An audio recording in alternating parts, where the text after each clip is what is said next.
2 stories **** publication No. 2 stories written and printed by Virginia Woolf and L. S. Woolf, Hogarth Press, Richmond, 1917. Contents: 3 Jews by L. S. Woolf, The Mark on the Wall by Virginia Woolf, 403 Jews by Leonard Woolf.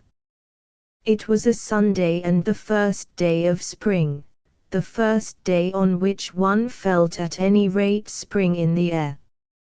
It blew in at my window with its warm breath, with its inevitable little touch of sadness. I felt restless, and I had nowhere to go to. Everyone I knew was out of town.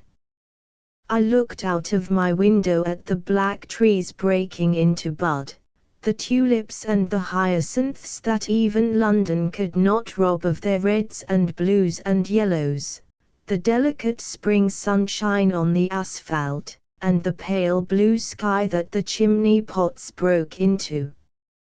I found myself muttering "damn it" for no very obvious reason. It was spring, I suppose, the first stirring of the blood. I wanted to see clean trees, and the sun shine upon grass. I wanted flowers and leaves unsoiled by soot. I wanted to see and smell the earth. Above all, I wanted the horizon. I felt that something was waiting for me beyond the houses and the chimney pots. I should find it where earth and sky meet. I didn't, of course, but I took the train to Kew. If I did not find in Kew the place where earth and sky meet, or even the smell of the earth, I saw at any rate the sun upon the brown bark of trees and the delicate green of grass. It was spring there, English spring, with its fresh warm breath, and its pale blue sky above the trees. Yes, the quiet orderly English spring that embraced and sobered even the florid luxuriance of great flowers bursting in white cascades over strange tropical trees. And the spring had brought the people out into the gardens, the quiet orderly English people. It was the first stirring of the blood. It had stirred them to come out in couples, in family parties, in tight matronly black dresses, in drab coats and trousers, in dowdy skirts and hats. It had stirred some to come in elegant costumes and morning suits and spats. They looked at the flaunting tropical trees, and made jokes, and chaffed one another, and laughed not very loud. They were happy in their quiet orderly English way, happy in the warmth of the sunshine, happy to be among quiet trees, and to feel the soft grass under their feet. They did not run about or shout, they walked slowly, quietly, taking care to keep off the edges of the grass because the notices told them to do so. It was very warm, very pleasant, and very tiring. I wandered cut at last through the big gates, and was waved by a man with a napkin. He stood on the pavement, through a Georgian house into a garden studded with white-topped tables and dirty rickety chairs. It was crowded with people, and I sat down at the only vacant table, and watched the eating plum cake and drinking tea quietly, soberly, under the gentle apple blossom. A man came up the garden looking quickly from side to side for an empty place. I watched him in a tired, lazy way. There was a bustle and roll and energy in his walk. I noticed the thickness of his legs above the knee, the arms that hung so loosely and limply by his sides as they do with people who wear loose hanging clothes without sleeves, his dark fat face and the sensual mouth, the great curve of the upper lip and the hanging lower one. A clever face, dark and inscrutable, with its large mysterious eyes and the heavy lids which went into deep folds at the corners. He stopped near my table, looked at the empty chair and then at me, and said, "Excuse me, sir, but do you mind my sitting at your table?" I noticed the slight thickness of the voice, the overemphasis, and the little note of assertiveness in it. I said I didn't mind at all. He sat down, leaned back in his chair, and took his hat off. He had a high forehead, black hair, and well-shaped fat hands. "Fine day," he said, "wonderfully fine day, the finest day I ever remember. Nothing to beat a fine English spring day." I saw the delicate apple blossom and the pale blue sky behind his large dark head. I smiled. He saw the smile, flushed, and then smiled himself. "You are amused," he said, still smiling. "I believe I know why." "Yes," I said, "you knew me at once and I knew you. We show up, don't we, under the apple blossom and this sky? It doesn't belong to us, do you wish it did?" "Ah," he said seriously, "that's the question. Or rather, we don't belong to it. We belong to Palestine still, but I'm not sure that it doesn't belong to us for all that." "Well, perhaps your version is truer than mine. I'll take it, but there's still the question, do you wish you belonged to it?" He wasn't a bit offended. He tilted back his chair, put one thumb in the armhole of his waistcoat, and looked round the garden. He showed abominably concentrated, floridly intelligent, in the thin spring air and among the inconspicuous tea drinkers. He didn't answer my question, he was thinking, and when he spoke, he asked another, "Do you ever go to synagogue?" "No. Nor do I, except on Yom Kippur. I still go then every year, pure habit.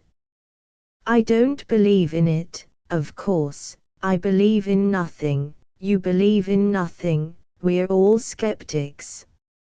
And yet we belong to Palestine still. Funny, ain't it? How it comes out. Under the apple blossom and blue sky, as you say, as well as, among the tombs." "Among the tombs. Ah, I was thinking of another man I met. He belongs to Palestine too. Shall I tell you about him?" I said I wished he would. He put his hands in his pockets and began at once.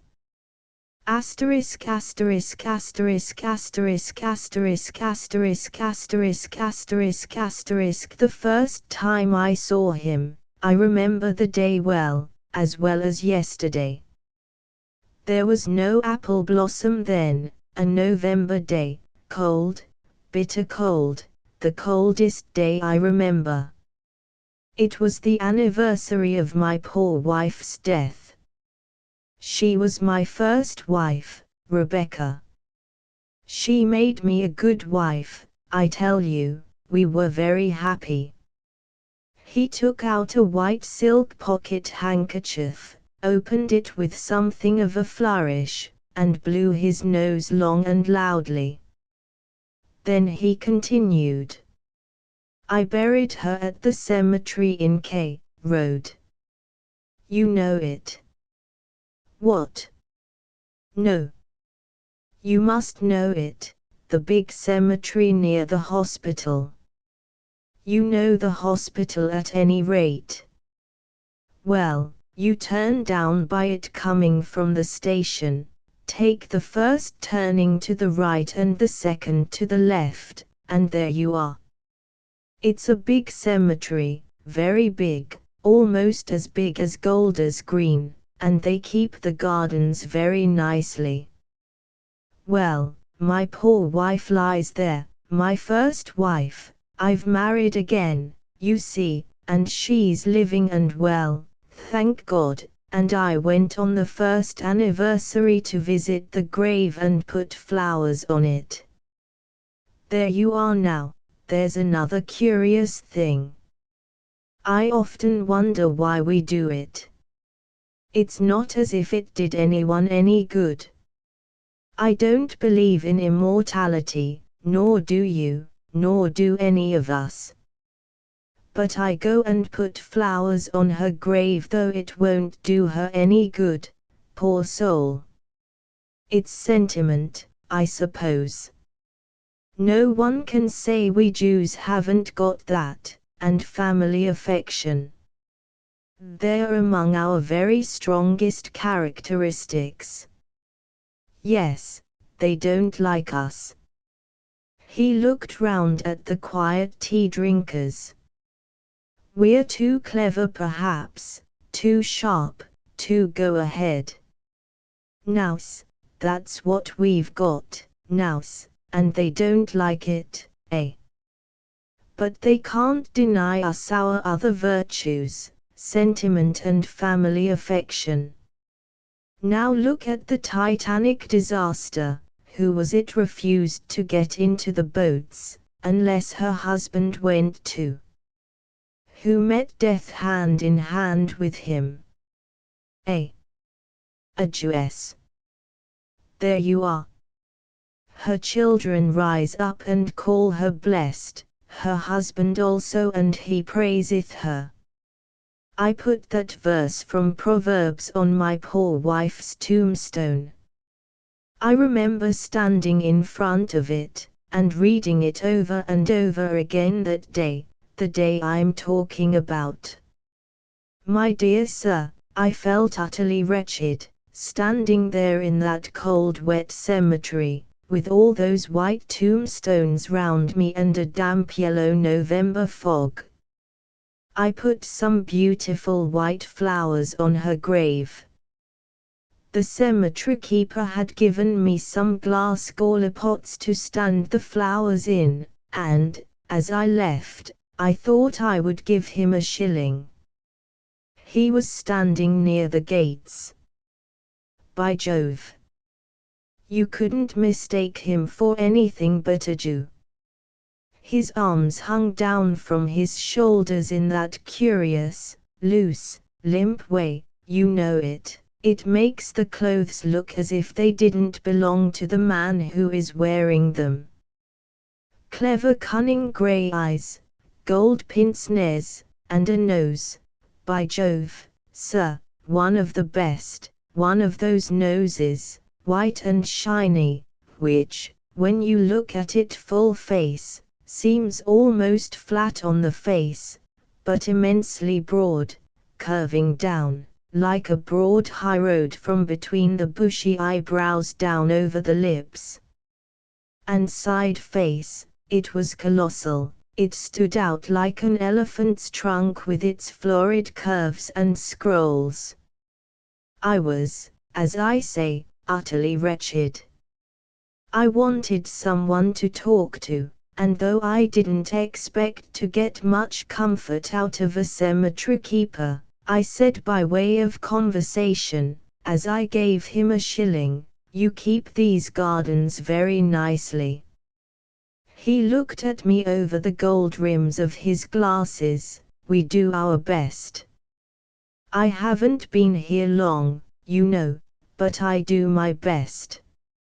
And a man can't do more, now can he?" "No," I said, "he can't." He put his head on one side, and looked at a tombstone nearby. It was tilted over to one side, blackened by the soot to a dirty yellow color, the plaster peeling off. There was one dirty scraggy evergreen growing on the grave. There was a text on the stone, I remember, something about the righteous nourishing like the bay tree. Of course one can't do everything. Look at that now. Some people don't do anything, never come near the place, don't spend a penny on their graves. Then of course they go like that.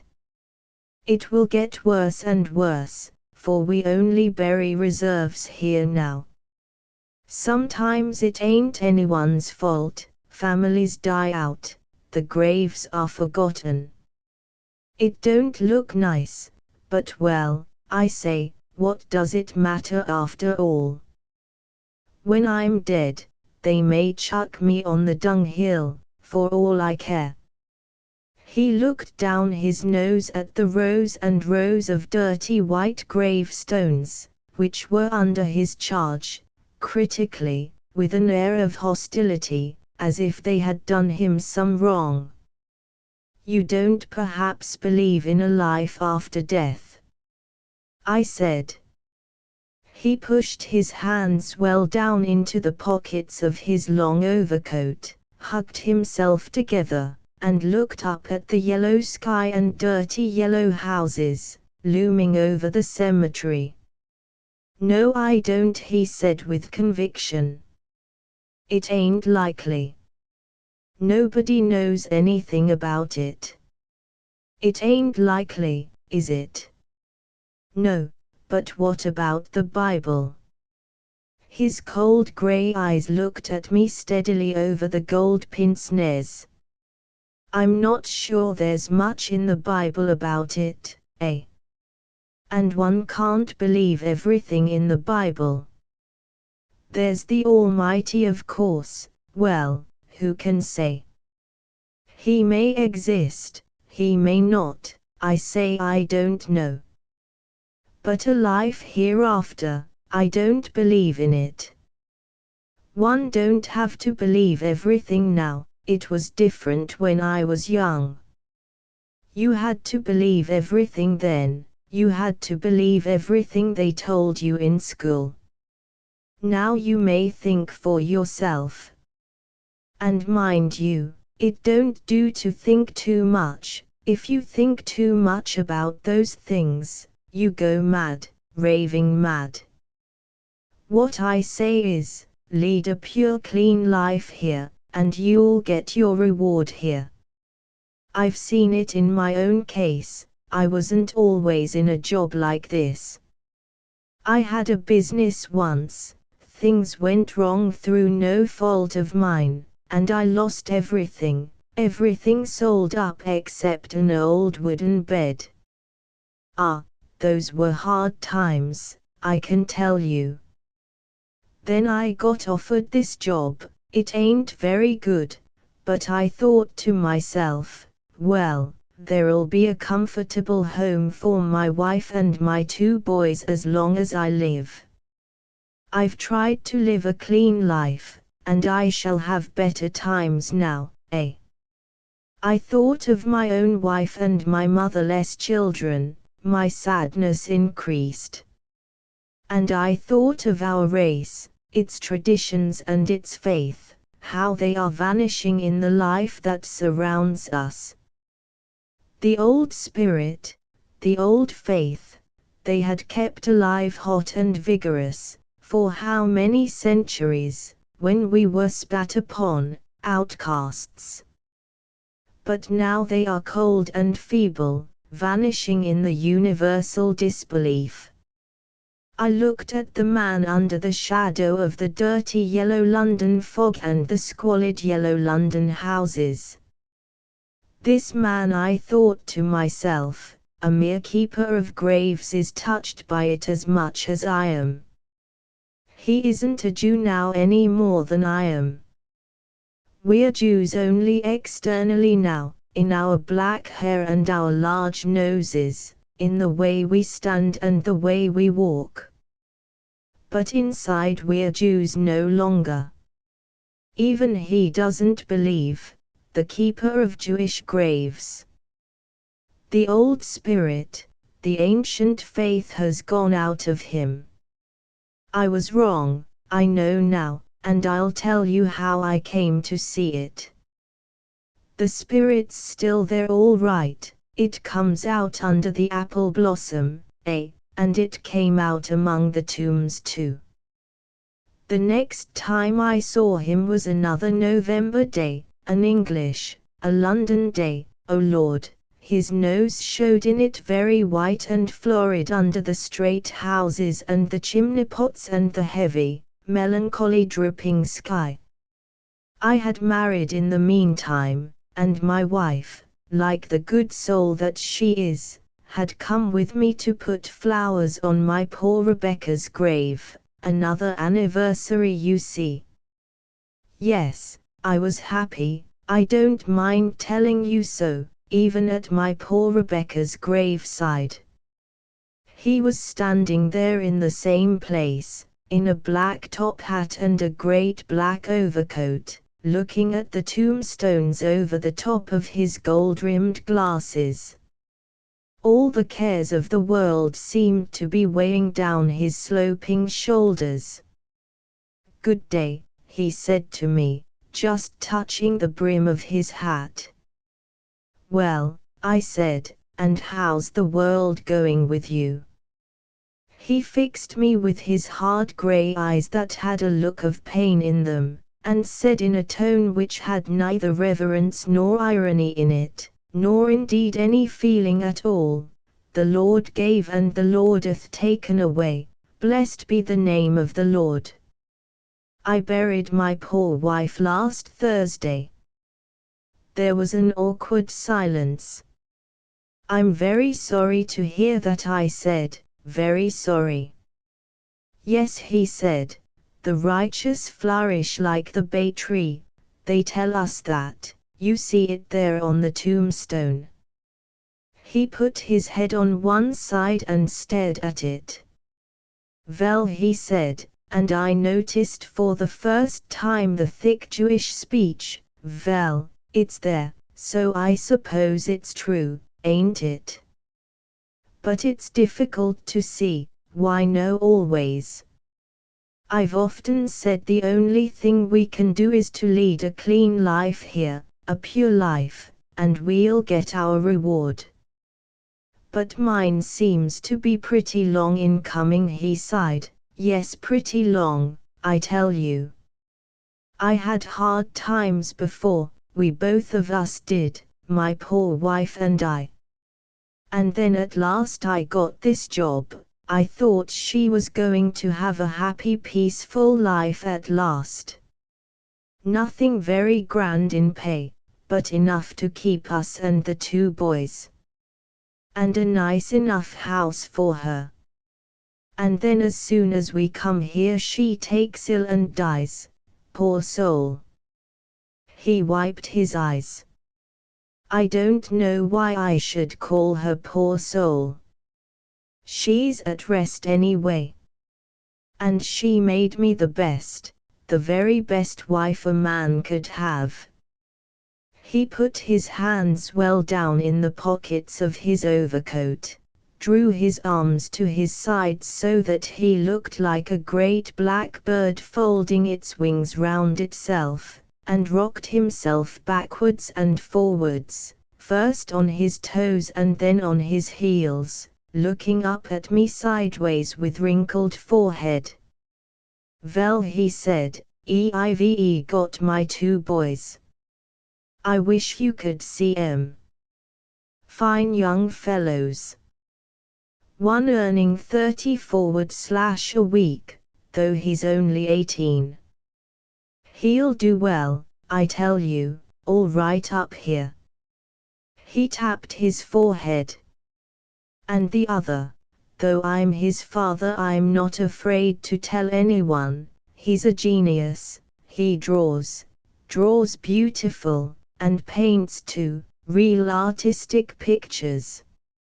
Are they a good lads, a bit wild, the elder one?" He lowered his voice and showed his teeth in a grin. "He's got an eye for the petticoats, but then boys will be boys.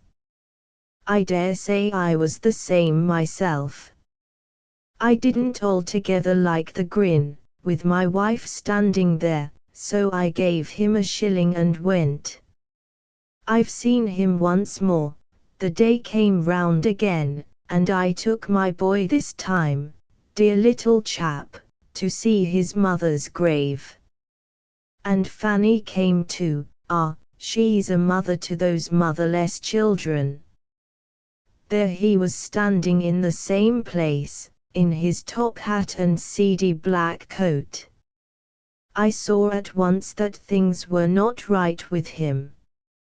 His clothes seemed to hang on him as if he were merely an old clothes prop, his old bowed shoulders sloped more than ever. His face was grey, pasty, terribly lined, and his nose more white and shiny than ever. Seedy was the word for him, seedy inside and out, seedy through and through. He was beaten, degraded, down, gone under, gone all to bits.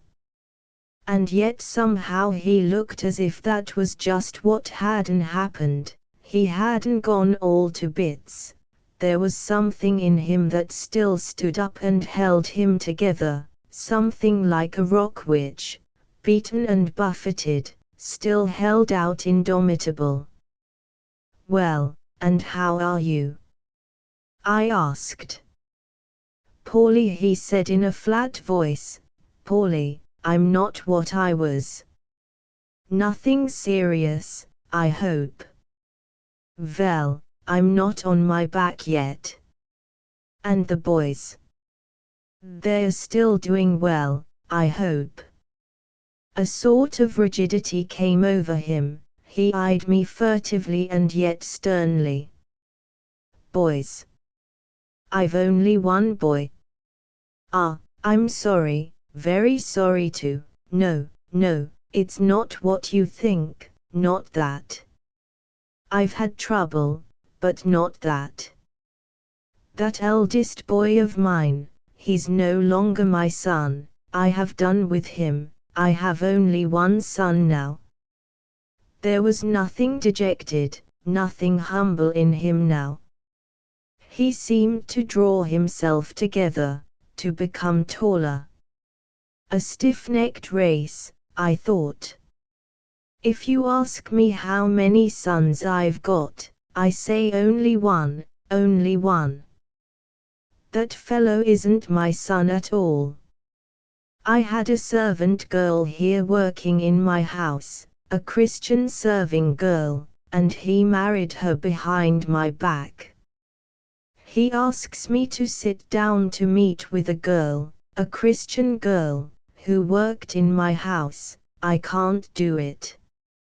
I'm not proud, but there are some things. If he had come to me and said, 'Dad, I want to marry a girl, a really nice girl, but she's not one of us, will you give me your permission and blessing?'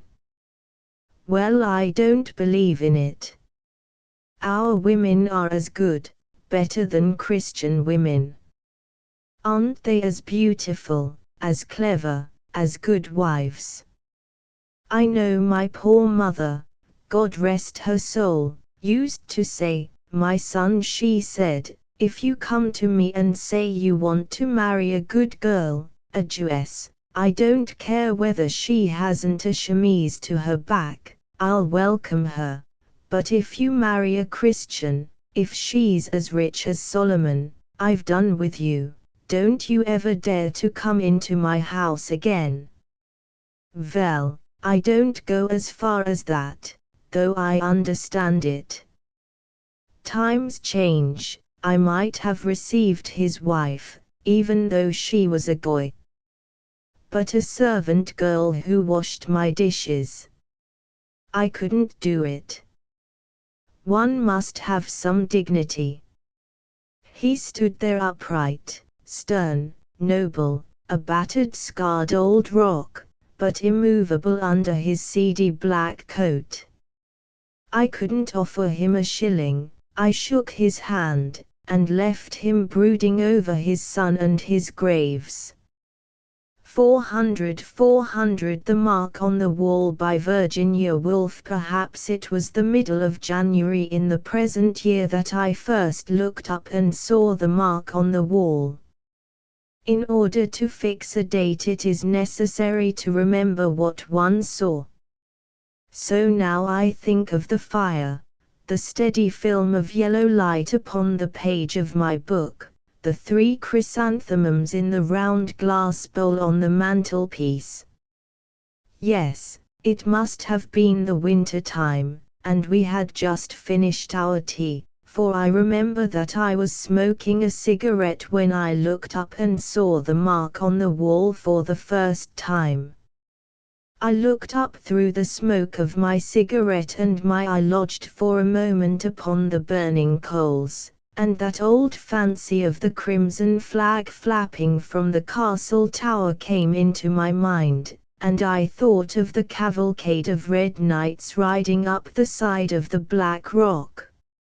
Rather to my relief, the sight of the mark interrupted the fancy, for it is an old fancy, an automatic fancy, made as a child perhaps. The mark was a small round mark, black upon the white wall, about 6 or 7 inches above the mantelpiece. How readily our thoughts swarm upon a new object, lifting it a little way, as ants carry a blade of straw so feverishly, and then leave it. If that mark was made by a nail, it can't have been for a picture, it must have been for a miniature. The miniature of a lady with white powdered curls, powder-dusted cheeks, and lips like red carnations. A fraud, of course, for the people who had this house before us would have chosen pictures in that way, an old picture for an old room. That is the sort of people they were, very interesting people, and I think of them so often, in such queer places, because one will never see them again, never know what happened next. She wore a flannel dog collar round her throat, and he drew posters for an oatmeal company, and they wanted to leave this house because they wanted to change their style of furniture, so he said, and he was in process of saying that in his opinion art should have ideas behind it when we were torn asunder, as one is torn from the old lady about to pour out tea and the young man about to hit the tennis ball in the back garden of the suburban villa as one rushes past in the train. But as for that mark, I'm not sure about it. I don't believe it was made by a nail after all. It's too big, too round for that. I might get up, but if I got up and looked at it, 10 to 1 I shouldn't be able to say for certain, because once a thing's done, no one ever knows how it happened. Oh dear me, the mystery of life. The inaccuracy of thought. The ignorance of humanity. To show how very little control of our possessions we have, what an accidental affair this living is after all our civilization, let me just count over a few of the things lost in one lifetime, beginning, for that seems always the most mysterious of all loses, what cat would gnaw, what rat would nibble, 3 pale blue canisters of bookbinding tools. Then there were the bird cages, the iron hoops, the steel skates, the Queen Anne coal scuttle, the bagatelle board, the hand organ, all gone, and jewels too. Opals and emeralds, they lie about the root of turnips. What a scraping paring affair it is, to be sure. The wonder is that I've any clothes on my back, that I sit surrounded by solid furniture at this moment. Why, if one wants to compare life to anything, one must liken it to being blown through the tube at 50 miles an hour, landing at the other end without a single hairpin in one's hair. Shot out at the feet of God entirely naked. Tumbling head over heels in the asphodel meadows like brown paper parcels pitched down a chute in the post office. With one's hair flying back like the tail of a race horse. Yes, that seems to express the rapidity of life, the perpetual waste and repair, all so casual, all so haphazard. But after life, the slow pulling down of thick green stalks so that the cup of the flower as it turns over deluges one with purple and red light. Why, after all, should one not be born there as one is born here, helpless, speechless, unable to focus one's eyesight, groping at the roots of the grass, at the toes of the giants? As for saying which are trees, and which are men and women, or whether there are such things, that one won't be in a condition to do for 50 years or so. There will be nothing but spaces of light and dark, intersected by thick stalks, and rather higher up perhaps, rose-shaped blots of an indistinct color, dim pinks and blues, which will, as time goes on, become more definite, become, I don't know what. And yet that mark on the wall is not a hole at all. It may even be caused by some round black substance, such as a small rose leaf, left over from the summer, and I, not being a very vigilant housekeeper, look at the dust on the mantelpiece, for example, the dust which, so they say, buried Troy 3 times over, only fragments of pots utterly refusing annihilation, as one can believe. But I know a housekeeper, a woman with the profile of a policeman, those little round buttons marked even upon the edge of her shadow, a woman with a broom in her hand, a thumb on picture frames, an eye under beds, and she talks always of art. She is coming nearer and nearer, and now, pointing to certain spots of yellow rust on the fender, she becomes so menacing that to oust her, I shall have to end her by taking action. I shall have to get up and see for myself what that mark, but no, I refuse to be beaten. I will not move. I will not recognize her. See, she fades already. I am very nearly rid of her and her insinuations, which I can hear quite distinctly.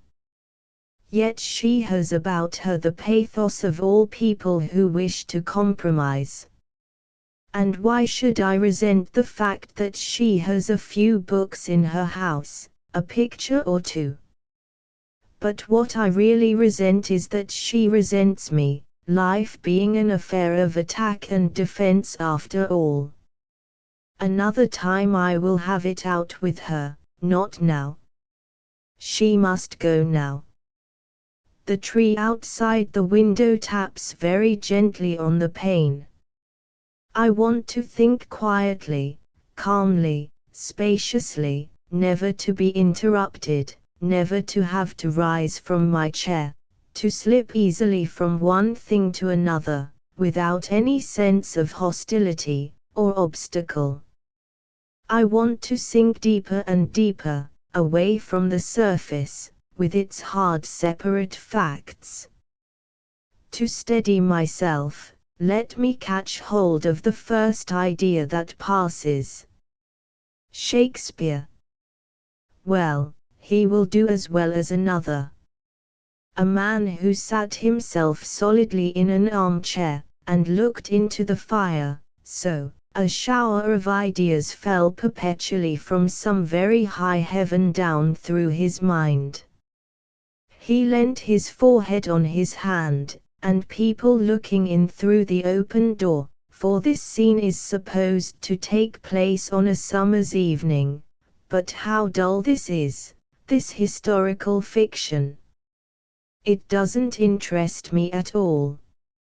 I wish I could hit upon a pleasant track of thought, a track indirectly reflecting credit upon myself, for those are the pleasantest thoughts, and very frequent even in the minds of modest mouse-colored people, who believe genuinely that they dislike to hear their own praises.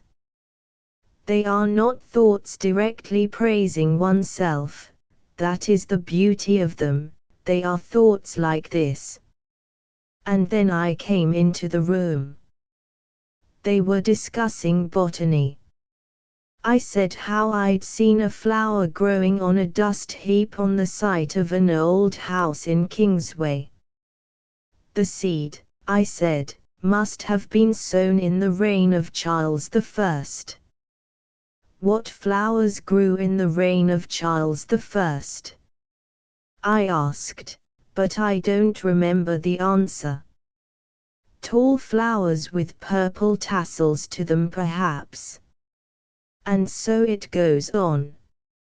All the time I'm dressing up the figure of myself in my own mind lovingly, stealthily, not openly adoring it, for if I did that, I should catch myself out, and stretch my hand at once for a book in self-protection.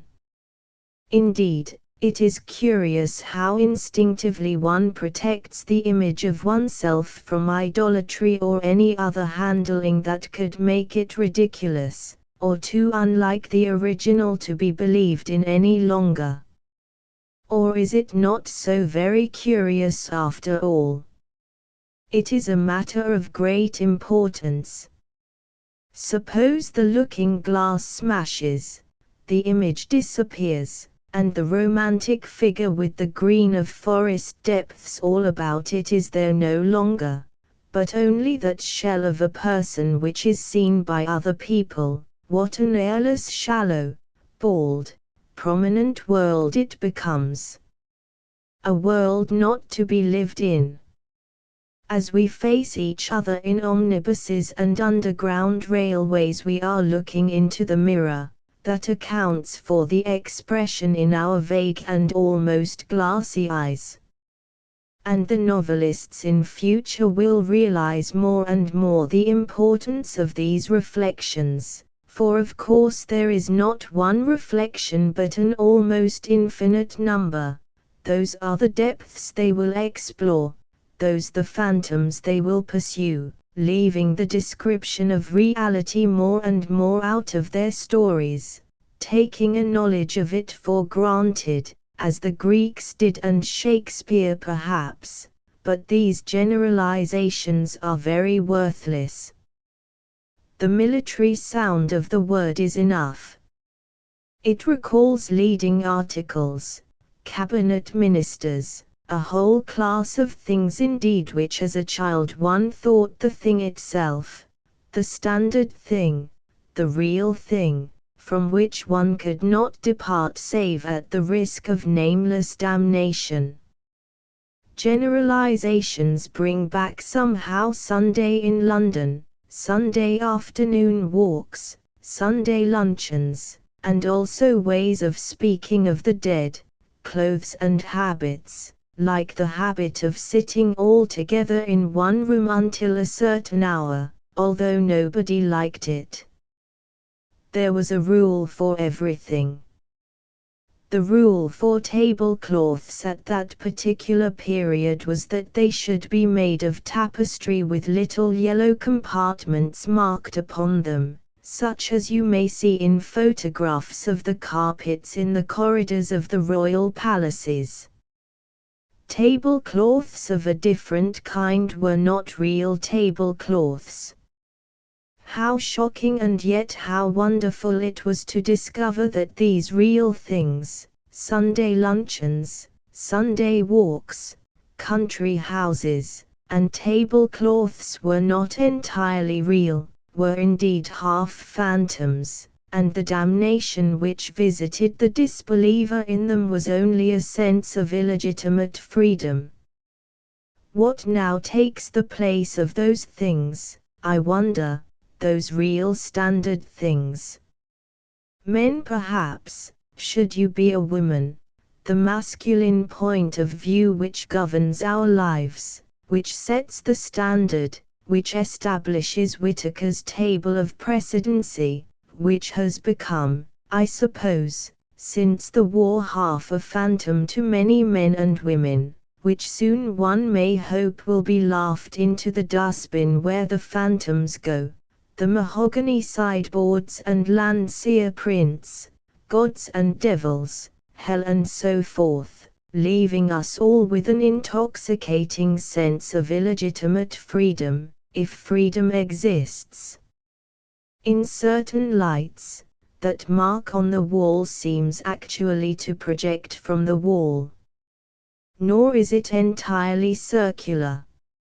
I cannot be sure, but it seems to cast a perceptible shadow, suggesting that if I ran my finger down that strip of the wall it would at a certain point mount and descend a small tumulus, a smooth tumulus like those barrows on the South Downs which are, they say, either tombs or camps. Of the two I should prefer them to be tombs, desiring melancholy like most English people and finding it natural at the end of a walk to think of the bones stretched beneath the turf.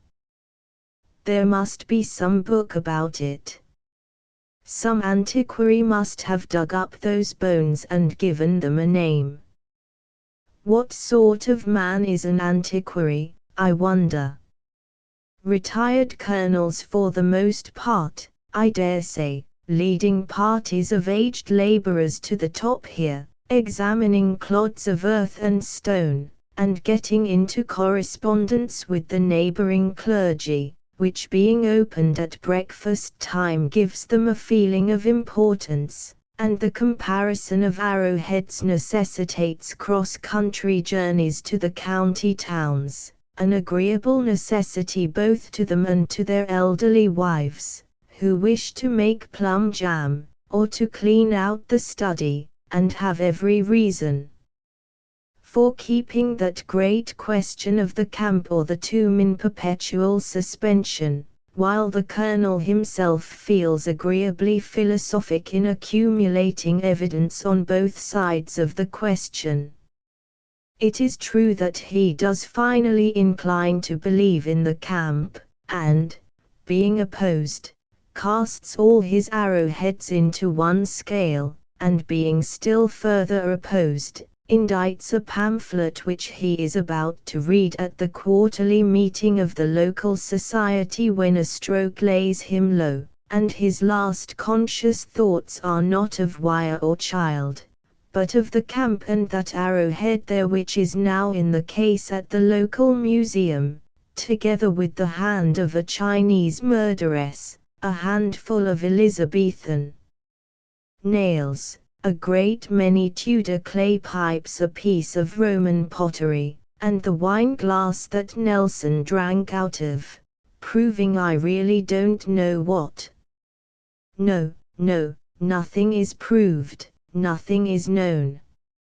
And if I were to get up at this very moment and ascertain that the mark on the wall is really, what shall we say, the head of a gigantic old nail, driven in 200 years ago, which has now, owing to the patient attrition of many generations of housemaids, revealed its head above the coat of paint, and is taking its first view of modern life in the sight of a white-walled firelit room, what should I gain? Knowledge. Matter for further speculation. I can think sitting still as well as standing up. And what is knowledge? What are our learned men save the descendants of witches and hermits who crouched in caves and in woods brewing herbs, interrogating shrew mice, and writing down the language of the stars? And the less we honor them as our superstitions dwindle and our respect for beauty and health of mind increases. Yes, one could imagine a very pleasant world. A quiet, spacious world, with the flowers so red and blue in the open fields. A world without professors or specialists or housekeepers with the profiles of policemen, a world which one could slice with one's thought as a fish slices the water with his fin, grazing the stems of the water lilies, and hanging suspended over nests of white sea eggs. How peaceful it is down here, rooted into the center of the world and gazing up through the gray waters, with their sudden gleams of light, and their reflections. If it were not for Whitaker's almanac, if it were not for the table of precedency, I must jump up and see for myself what that mark on the wall really is, a nail, a rose leaf, a crack in the wood. Here is nature once more at her old game of self-preservation.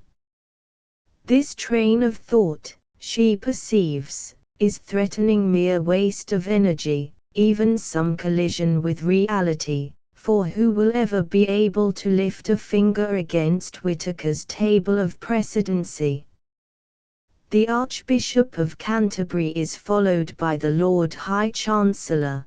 The Lord High Chancellor is followed by the Archbishop of York. Everybody follows somebody, such is the philosophy of Whitaker, and the great thing is to know who follows whom. Whitaker knows, and let that, so nature counsels, comfort you, instead of enraging you, and if you can't be comforted, if you must shatter this hour of peace, think of the mark on the wall. I understand nature's game, her prompting to take action as a way of ending any thought that threatens to excite or to pain. Hence, I suppose, comes our slight contempt for men of action, men, we assume, who don't think. Still, there's no harm in putting a full stop to one's disagreeable thoughts by looking at a mark on the wall. Indeed, now that I have fixed my eyes upon it, I feel I have grasped a plank in the sea. I feel a satisfying sense of reality which at once turns the two archbishops and the Lord High Chancellor to the shadows of shades. Here is something definite, something real. Thus, waking from a midnight dream of horror, one hastily turns on the light and lies quiescent, worshipping the chest of drawers, worshipping solidity, worshipping reality, worshipping the impersonal world which is a proof of some existence other than ours. That is what one wants to be sure of. Wood is a pleasant thing to think about. It comes from a tree, and trees grow and we don't know how they grow. For years and years they grow without paying any attention to us, in meadows, in forests and by the side of rivers, all things one likes to think about. The cows swish their tails beneath them on hot afternoons. They paint rivers so green that when a moorhen dives one expects to see its feathers all green when it comes up again. I like to think of the fish balanced against the stream like flags blown out, and of water beetles slowly raising domes of mud upon the bed of the river. I like to think of the tree itself, first the close dry sensation of being wood, then there is the grinding of the storm, then the slow, delicious ooze of sap. I like to think of it too on winter's nights standing in the empty field with all leaves close furled, nothing tender exposed to the iron bullets of the moon, a naked mast upon an earth that goes tumbling, tumbling, all night long. The song of birds must sound very loud and strange in June, and how cold the feet of insects must feel upon it, as they make laborious progresses up the creases of the bark, or sun themselves upon the thin green awning of the leaves, and look straight in front of them with huge diamond-cut red eyes. One by one the fibers snap beneath the immense cold pressure of the earth. Then the last storm comes and, falling, the highest branches drive deep into the ground again. Even so, life isn't done with. There are a million patient, watchful lives still for a tree, all over the world, in bedrooms, in ships, on the pavement, lining rooms where men and women sit after tea smoking their cigarettes. It is full of peaceful thoughts, happy thoughts, this tree. I should like to take each one separately, but something is getting in the way. Where was I? What has it all been about? A tree. A river. The Downs, Whitaker's Almanac, the fields of asphodel. I can't remember a thing. Everything's moving, falling, slipping, vanishing. There is a vast upheaval of matter. Someone is standing over me and saying, I'm going out to buy a newspaper. Yes. Though it's no good, buying newspapers. Nothing ever happens. Curse this war. God damn this war. All the same, I don't see why we should have a snail on our wall. Ah, the mark on the wall. For it was a snail. 400.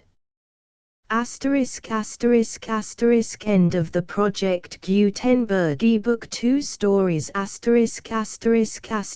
Updated editions will replace the previous one, the old editions will be renamed. Creating the works from print editions not protected by U.S. copyright law means that no one owns a United States copyright in these works, so the Foundation, and you, can copy and distribute it in the United States without permission and without paying copyright royalties. Special rules, set forth in the general terms of use part of this license, apply to copying and distributing Project Gutenberg trademark symbol electronic works to protect the Project Gutenberg trademark symbol concept and trademark. Project Gutenberg is a registered trademark, and may not be used if you charge for an ebook, except by following the terms of the trademark license, including paying royalties for use of the Project Gutenberg trademark. If you do not charge anything for copies of this ebook, complying with the trademark license is very easy. You may use this ebook for nearly any purpose such as creation of derivative works, reports, performances and research. Project Gutenberg ebooks may be modified and printed and given away. You may do practically anything in the United States with ebooks not protected by U.S. copyright law. Redistribution is subject to the trademark license, especially commercial redistribution. Start. Full license. The full Project Gutenberg license. Please read this before you distribute or use this work to protect the Project Gutenberg trademark symbol mission of promoting the free distribution of electronic works, by using or distributing this work, or any other work associated in any way with the phrase Project Gutenberg. You agree to comply with all the terms of the full Project Gutenberg trademark symbol license available with this file or online at www.gutenberg.org/license. Section 1. General Terms of Use and Redistributing Project Gutenberg Trademark Symbol Electronic Works 1.0. By reading or using any part of this Project Gutenberg Trademark Symbol Electronic Work, you indicate that you have read, understand, agree to and accept all the terms of this license and intellectual property, trademark/copyright, agreement. If you do not agree to abide by all the terms of this agreement, you must cease using and return or destroy all copies of Project Gutenberg Trademark Symbol Electronic Works in your possession. If you paid a fee for obtaining a copy of or access to a Project Gutenberg Trademark Symbol Electronic Work and you do not agree to be bound by the terms of this agreement, you may obtain a refund from the person or entity to whom you paid the fee as set forth in paragraph 1.e.8. 1.b Project Gutenberg is a registered trademark. It may only be used on or associated in any way with an electronic work by people who agree to be bound by the terms of this agreement. There are a few things that you can do with most Project Gutenberg Trademark Symbol Electronic Works even without complying with the full terms of this agreement. See paragraph 1.c below. There are a lot of things you can do with Project Gutenberg Trademark Symbol Electronic Works if you follow the terms of this agreement and help preserve free future access to Project Gutenberg Trademark Symbol Electronic Works. See paragraph 1.e below. 1.c. The Project Gutenberg Literary Archive Foundation, the Foundation or PGLAF, owns a compilation copyright in the collection of Project Gutenberg Trademark Symbol Electronic Works. Nearly all the individual works in the collection are in the public domain in the United States.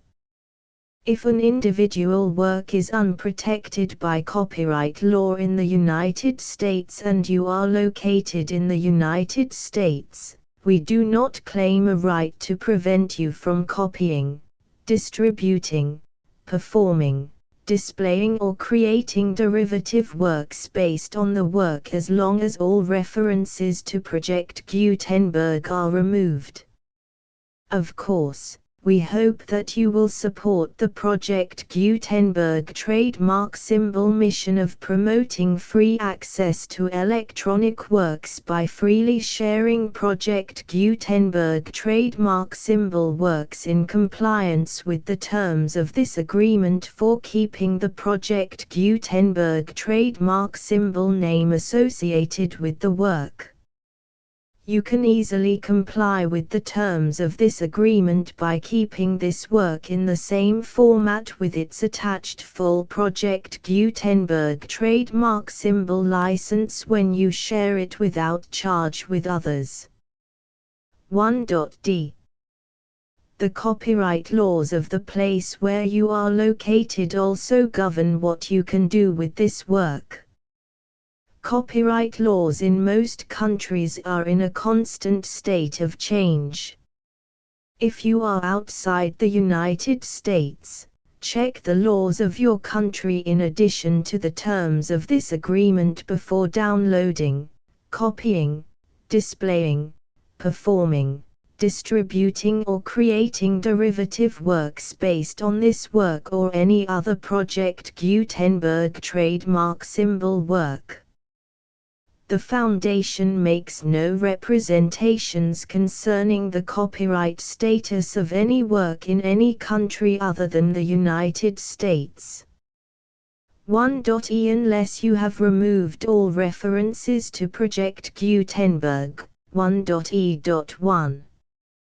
The following sentence, with active links to, or other immediate access to, The full Project Gutenberg trademark symbol license must appear prominently whenever any copy of a Project Gutenberg trademark symbol work, any work on which the phrase Project Gutenberg appears, or with which the phrase Project Gutenberg is associated, is accessed, displayed, performed, viewed, copied or distributed. This ebook is for the use of anyone anywhere in the United States and most other parts of the world at no cost and with almost no restrictions whatsoever. You may copy it, give it away or reuse it under the terms of the Project Gutenberg license included with this ebook or online at www.gutenberg.org. If you are not located in the United States, you will have to check the laws of the country where you are located before using this ebook. 1.e.2 If an individual Project Gutenberg trademark symbol electronic work is derived from texts not protected by U.S. copyright law, does not contain a notice indicating that it is posted with permission of the copyright holder, the work can be copied and distributed to anyone in the United States without paying any fees or charges. If you are redistributing or providing access to a work with the phrase Project Gutenberg associated with or appearing on the work, you must comply either with the requirements of paragraphs 1.e.1 through 1.e.7 or obtain permission for the use of the work and the Project Gutenberg trademark symbol trademark as set forth in paragraphs 1.e.8 or 1.e.9. 1.e.3 If an individual Project Gutenberg trademark symbol electronic work is posted with the permission of the copyright holder, your use and distribution must comply with both paragraphs 1.e.1 through 1.e.7 and any additional terms imposed by the copyright holder. Additional terms will be linked to the Project Gutenberg trademark symbol license for all works posted with the permission of the copyright holder found at the beginning of this work. 1.e.4 Do not unlink or detach or remove the full Project Gutenberg trademark symbol license terms from this work, or any files containing a part of this work or any other work associated with Project Gutenberg trademark symbol. 1.e.5 Do not copy, display, perform, distribute or redistribute this electronic work, or any part of this electronic work, without prominently displaying the sentence set forth in paragraph 1.e.1 with active links or immediate access to the full terms of the Project Gutenberg trademark symbol license. 1.e.6 You may convert to and distribute this work in any binary, compressed, marked up, non-proprietary or proprietary form, including any word processing or hypertext form. However, if you provide access to or distribute copies of a Project Gutenberg trademark symbol work in a format other than plain vanilla ASCII or other format used in the official version posted on the official Project Gutenberg trademark symbol website, www.gutenberg.org, you must, at no additional cost, fee or expense to the user, provide a copy, a means of exporting a copy, or a means of obtaining a copy upon request, of the work in its original plain vanilla ASCII or other form. Any alternate format must include the full Project Gutenberg trademark symbol license as specified in paragraph 1.e.1. 1.e.7. Do not charge a fee for access to, viewing, displaying, performing, copying or distributing any Project Gutenberg trademark symbol works unless you comply with paragraph 1.e.8 or 1.e.9. 1.e.8. You may charge a reasonable fee for copies of or providing access to or distributing Project Gutenberg trademark symbol electronic works provided that you pay a royalty fee of 20% of the gross profits you derive from the use of Project Gutenberg trademark symbol works calculated using the method you already use to calculate your applicable taxes. The fee is owed to the owner of the Project Gutenberg trademark symbol trademark, but he has agreed to donate royalties under this paragraph to the Project Gutenberg Literary Archive Foundation. Royalty payments must be paid within 60 days following each date on which you prepare, or are legally required to prepare, your periodic tax returns. Royalty payments should be clearly marked as such and sent to the Project Gutenberg Literary Archive Foundation at the address specified in Section 4, Information about donations to the Project Gutenberg Literary Archive Foundation. You provide a full refund of any money paid by a user who notifies you in writing, or by email, within 30 days of receipt that he does not agree to the terms of the full Project Gutenberg trademark symbol license. You must require such a user to return or destroy all copies of the works possessed in a physical medium and discontinue all use of and all access to other copies of Project Gutenberg trademark symbol works. You provide, in accordance with paragraph 1.f.3, a full refund of any money paid for a work or a replacement copy, if a defect in the electronic work is discovered and reported to you within 90 days of receipt of the work. You comply with all other terms of this agreement for free distribution of Project Gutenberg trademark symbol works. 1.e.9. If you wish to charge a fee or distribute a Project Gutenberg trademark symbol electronic work or group of works on different terms than are set forth in this agreement, you must obtain permission in writing from the Project Gutenberg Literary Archive Foundation, the manager of the Project Gutenberg trademark symbol trademark. Contact the Foundation as set forth in Section 3 below.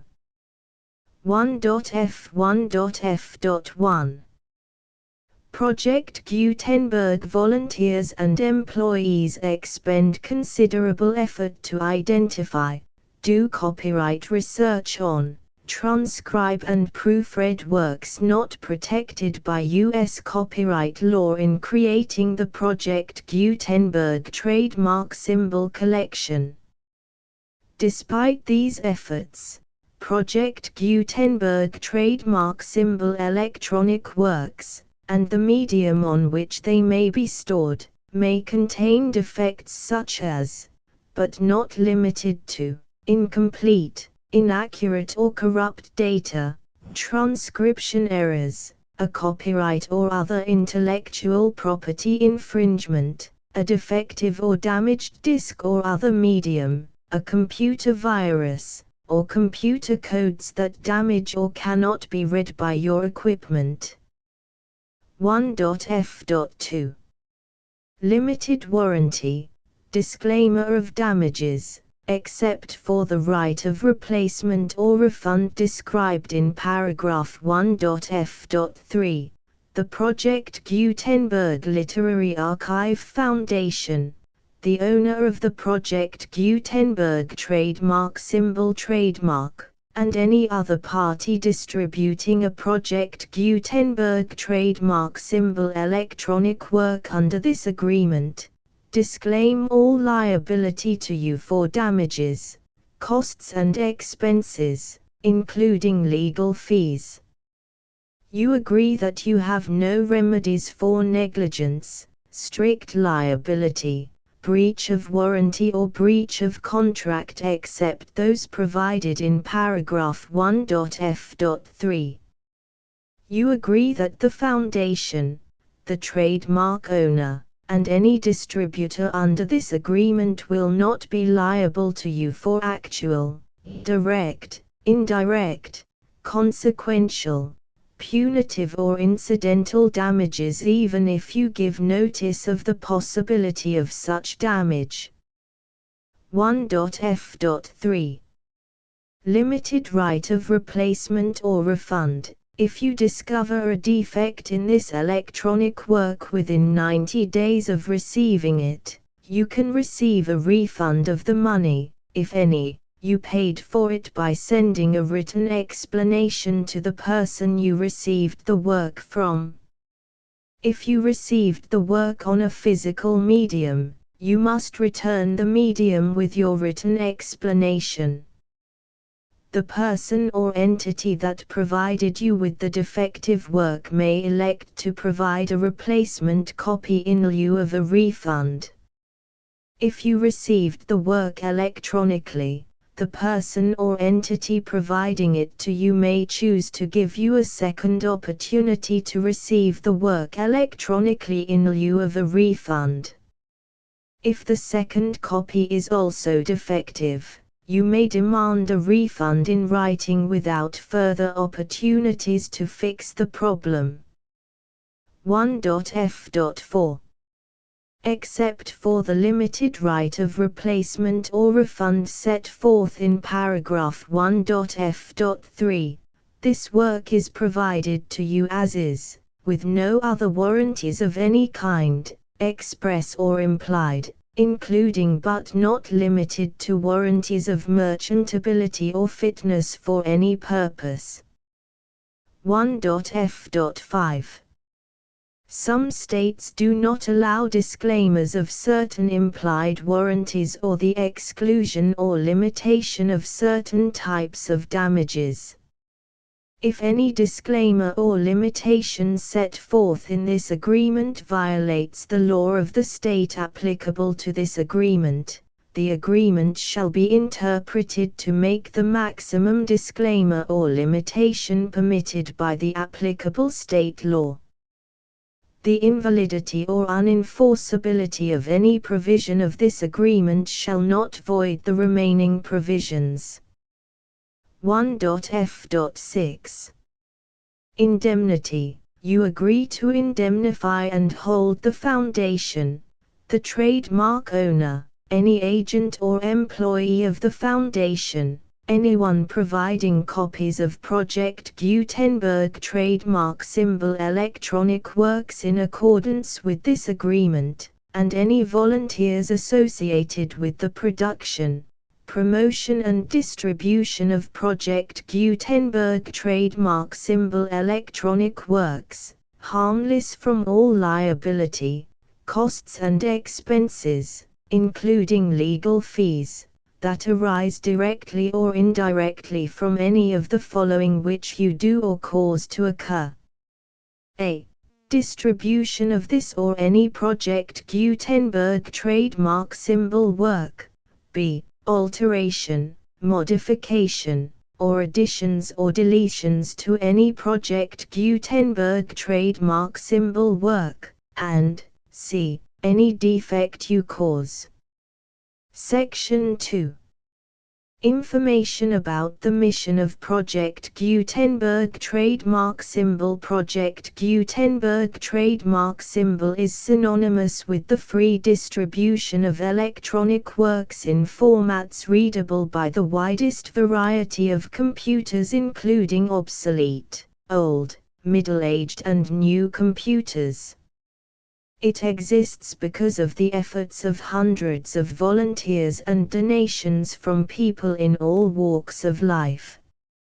Volunteers and financial support to provide volunteers with the assistance they need are critical to reaching Project Gutenberg trademark symbol's goals and ensuring that the Project Gutenberg trademark symbol collection will remain freely available for generations to come.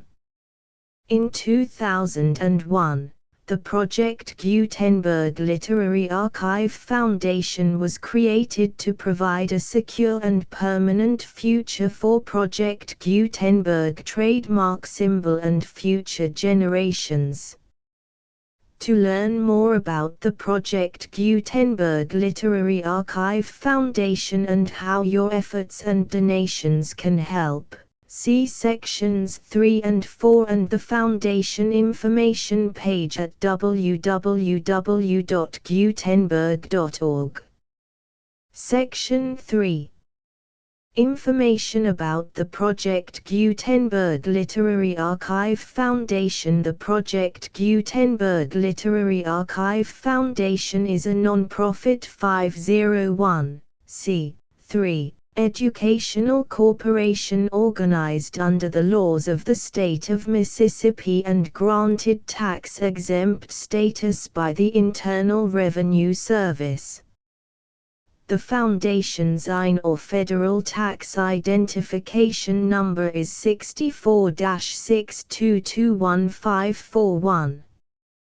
Contributions to the Project Gutenberg Literary Archive Foundation are tax-deductible to the full extent permitted by U.S. federal laws and your state's laws.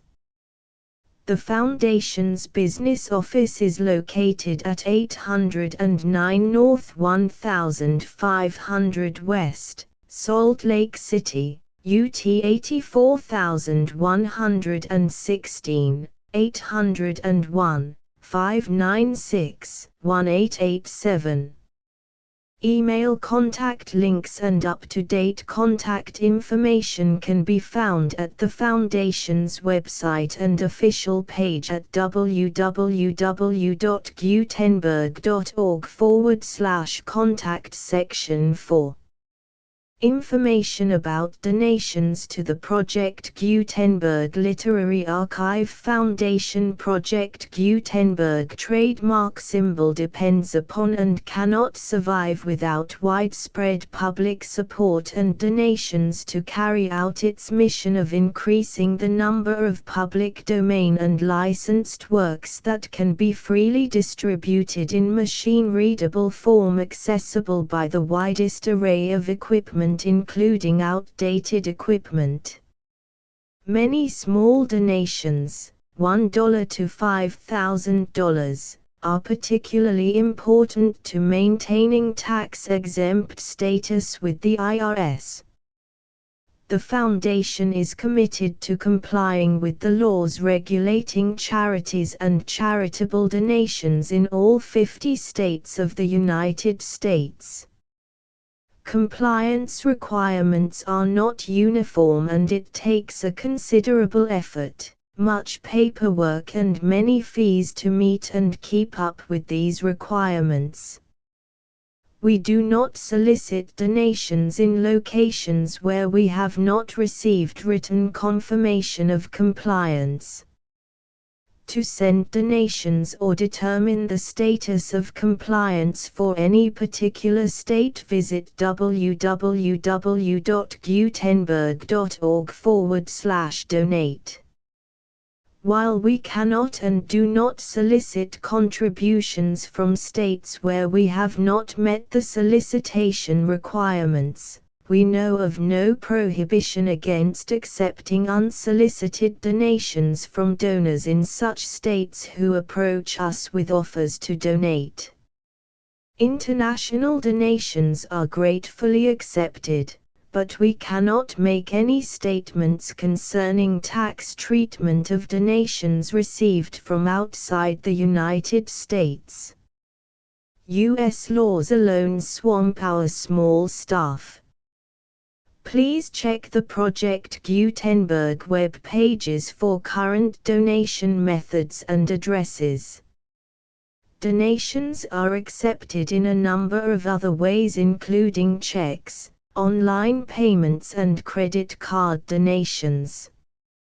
To donate, please visit www.gutenberg.org/donate. Section 5. General information about Project Gutenberg Trademark Symbol Electronic Works. Professor Michael S. Hart was the originator of the Project Gutenberg trademark symbol concept of a library of electronic works that could be freely shared with anyone. For 40 years, he produced and distributed Project Gutenberg trademark symbol ebooks with only a loose network of volunteer support. Project Gutenberg trademark symbol ebooks are often created from several printed editions, all of which are confirmed as not protected by copyright in the US unless a copyright notice is included. Thus, we do not necessarily keep ebooks in compliance with any particular paper edition. Most people start at our website, which has the main PG search facility, www.gutenberg.org. This website includes information about Project Gutenberg trademark symbol, including how to make donations to the Project Gutenberg Literary Archive Foundation, how to help produce our new ebooks, and how to subscribe to our email newsletter to hear about new ebooks.